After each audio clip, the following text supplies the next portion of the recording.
এই চুক্তি অবৈধ। আর এই অবৈধ দাসত্ব চুক্তি, এই চুক্তি হচ্ছে বাংলাদেশের মানুষের আমেরিকার কাছে একটা গোলামি চুক্তি, একটা দাসত্ব চুক্তি। আমরা এই চুক্তি বাতিল দাবিতে সারা বাংলাদেশে আমরা কর্মসূচি হাতে নিয়েছি। আমরা কুমিল্লায় করেছি, আজকে আমাদের এই ঢাকা এই পল্টন জাতীয় প্রেস ক্লাবের থেকে আমরা শুরু করে আমরা সারা বাংলাদেশে দেশের সাধারণ মানুষদেরকে আমরা অবগত করতে চাই। সবাইকে জানাইতে হবে। আমাদের মনে হচ্ছে ইতিপূর্বে অনেক দল, অনেক সংগঠন এর প্রতিবাদ করেছে। এই প্রতিবাদে সরকারের তেমন কোনো টনক লড়ছে না।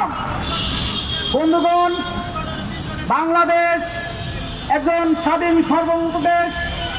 এই দেশ 69 গণ অভ্যুত্থানে মানুষ শহীদ হয়েছেন, জীবন দিয়েছেন। 90-তে স্বৈরাচার আন্দোলনে মানুষের জীবন দিয়েছেন। সর্বশেষ 24-এ গণ অভ্যুত্থানে অনেক ছাত্র যুবকদের প্রাণ দিয়েছেন।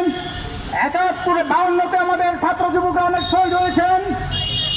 71 সালে তো এটা তো আর চিরচিনা, সবারই জানা যে 1971 সালে যে বাংলাদেশে লক্ষ লক্ষ শহীদের বিনিময়ে এই সোনার বাংলাদেশ, দুঃখজনক হলেও সত্য, যেই বাংলাদেশের মানুষ যেই আকাঙ্ক্ষা নিয়ে এই দেশ স্বাধীন করল, যুদ্ধ করল, কিন্তু স্বাধীনতার পরে এই দেশ এখনো স্বাধীনতার সুফল পায় নাই।